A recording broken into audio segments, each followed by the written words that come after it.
ನಮ್ಗೆ ತಿಳಿಸಿದಾಗ ಖುಷಿ ಆಯಿತು.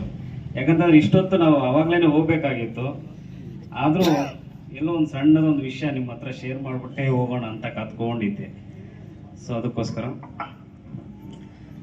ಇವತ್ತು ನಮ್ಮ ಮುನೇಟಪ್ಪ ಸರ್ ಹೇಳ್ತಾ ಇದ್ರು, ರೈತರು ಹೆಂಗಾಗಿದೆ ಅಂದರೆ ಬರೀ ವಿಷವನ್ನೇ ಬೆಳೀತಾರೆ ಅಂತ.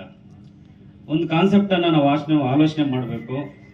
2000 ಅಡಿ ಒಳಗಡೆ ಇರುವಂಥ ನೀರನ್ನು ತೆಗೆದು ವ್ಯವಸಾಯ ಮಾಡೋವನೇ ರೈತನಾ ಅಂತ ಆಲೋಚನೆ ಮಾಡಬೇಕು, ಅಥವಾ ಮಳೆ ಬೇಸಾಯ ಮಳೆಯನ್ನು ಆಶ್ರಯ ಪಡ್ಕೊಂಡು ಮಾಡುವಂಥ ರೈತ ನಿಜವಾದ ರೈತನಾ ಅಂತನೂ ಯೋಚನೆ ಮಾಡಬೇಕು.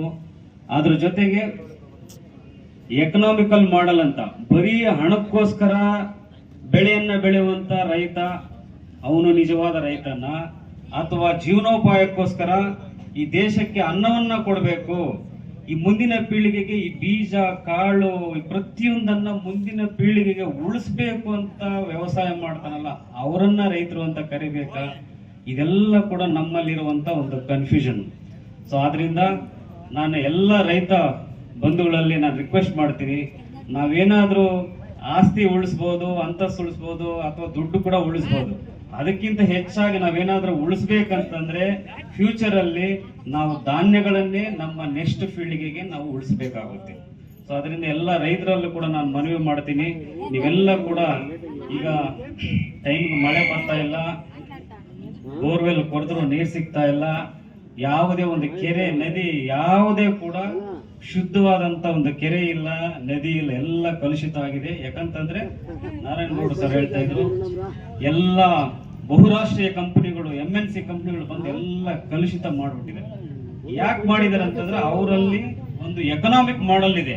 ಅವ್ರೇನಪ್ಪ ಅಂದ್ರೆ ಏನೇ ಮಾಡಿದ್ರು ದುಡ್ಡು ಮಾಡಬೇಕು, ಪ್ರತಿಯೊಂದರಲ್ಲಿ ದುಡ್ಡು ತೆಗೆಯೋದ್ರಲ್ಲೇ ಅವರು ಆಲೋಚನೆ ಮಾಡ್ತಾರೆ.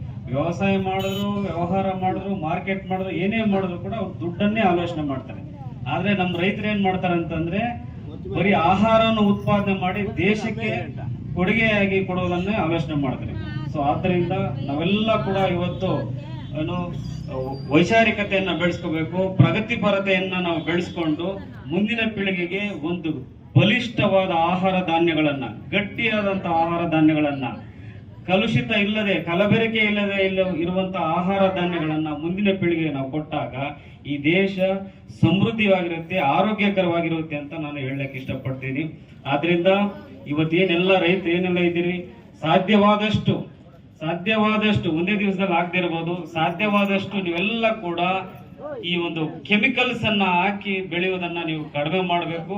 ಪ್ರಗತಿಪರ ರೈತರು ಹುಡುಕೊಂಡ್ರೆ ಸುಮಾರು ಮೂಲೆಯಲ್ಲಿ ಎಲೆಮರೆ ಕಾಯ್ತಾರೆ ಇದ್ದಾರೆ, ಏನೂ ಹಾಕದೆ ಉತ್ತಮ ಬೆಳೆಯನ್ನ ತೆಗೆಯುವಂತ ರೈತರು ಇದ್ದಾರೆ. ಆ ಮಾಡೆಲ್ ಅನ್ನ ತಾವೆಲ್ಲ ಕೂಡ ಅರಿವು ಬೆಳೆಸ್ಕೋಬೇಕು.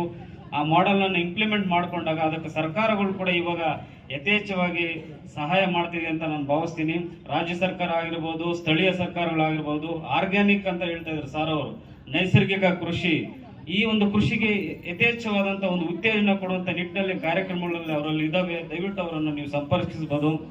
ಅದೇ ರೀತಿಯಾಗಿ ನೀವೇನು ವ್ಯವಸಾಯ ಮಾಡ್ತೀವಿ ಎಲ್ಲ ಕಾರ್ಯಕ್ರಮಗಳು ಅದಕ್ಕೆ ಸಂಬಂಧಪಟ್ಟಂತೆ ಏನು ಈ ಬೆಳೆ ನಾಶ ಆದಾಗ ವಿಮೆ ಆಗಿರ್ಬೋದು, ಅಥವಾ ಇನ್ನೂ ಹಲವಾರು ಕಾರ್ಯಕ್ರಮಗಳು ಸರ್ಕಾರದ ಮಟ್ಟದಲ್ಲಿ ಇರ್ತದೆ, ಅವನ್ನೆಲ್ಲ ನೀವು ತಲುಪಿಸ್ಬೇಕು.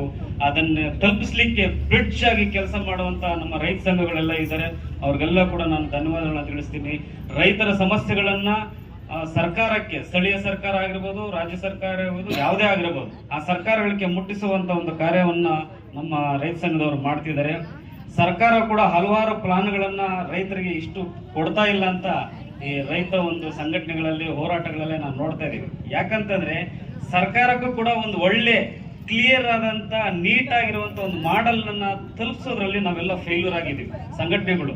ಆದ್ರಿಂದ ನೀವೇನ್ ಹೇಳ್ಬೇಕು ಅನ್ಕೊಂಡಿದಿರೋ ಸರ್ಕಾರಕ್ಕೆ ಅದನ್ನ ಕ್ಲಿಯರ್ ಆಗಿ ಒಂದು ಪ್ರಾಜೆಕ್ಟ್ ತರ ಒಂದು ಏನೋ ರಿಸರ್ಚ್ ಮೆಥಡ್ ಅಲ್ಲಿ ಅದನ್ನ ನೀವು ತಲುಪಿಸಿದಾಗ ಸರ್ಕಾರ ಇವತ್ತಲ್ಲ ನಾಳೆ ಅದು ಕಣ್ಣು ತೆರೆಯುತ್ತೆ, ಒಳ್ಳೆ ಯೋಜನೆಗಳು ನಮ್ಗೆ ಸಿಗ್ತವೆ ಅಂತ ಹೇಳ್ತಾ ಒಂದೇ ನಾನೆಲ್ಲನೂ ಕೊನೆಯದಾಗಿ ರಿಕ್ವೆಸ್ಟ್ ಮಾಡ್ತೀನಿ.